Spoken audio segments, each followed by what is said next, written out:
अस्सलाम वालेकुम। साडे मलक जफर अवान होरां एक नज़म लिखी है,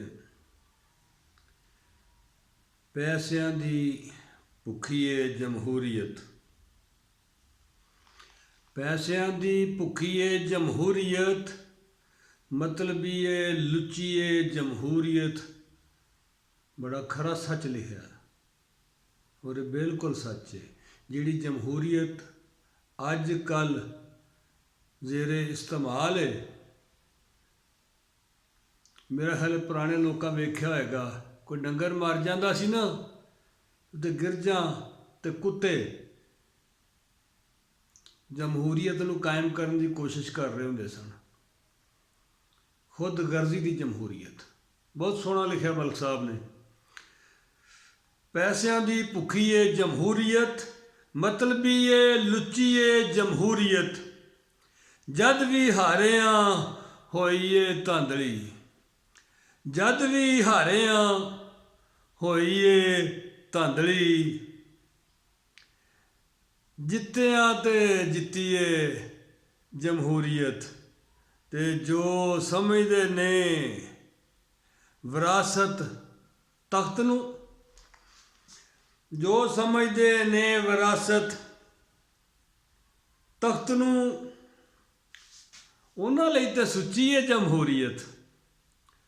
जो समझते ने विरासत तख्त नूं, उन्हां लई ते सुच्ची है जमहूरीयत। ते फर्क खोते घोड़े दा करदी नहीं, फर्क खोते घोड़े दा करदी नहीं। हर किसे दी सकीए जमहूरीयत, जिहड़ी अजकल चल रही है। हर किसे दी सकीए जमहूरीयत, ते थां थां होके ला रहे ने मौलवी, थां थां होके ला रहे ने मौलवी। दीन तो भी उच्ची है जमहूरीयत, ते कैपिटल बिल दा नज़ारा वेख के, कैपिटल बिल दा नज़ारा वेख के लगदा है मोई मुक्कीए जमहूरीयत। ते खोरे किधरे जागदी होवे जफर, खोरे किधरे जागदी होवे जफर।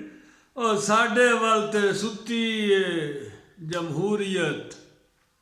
अल्लाह ही हाफिज़ है गरीबां दा। वस्सलामु अलैकुम।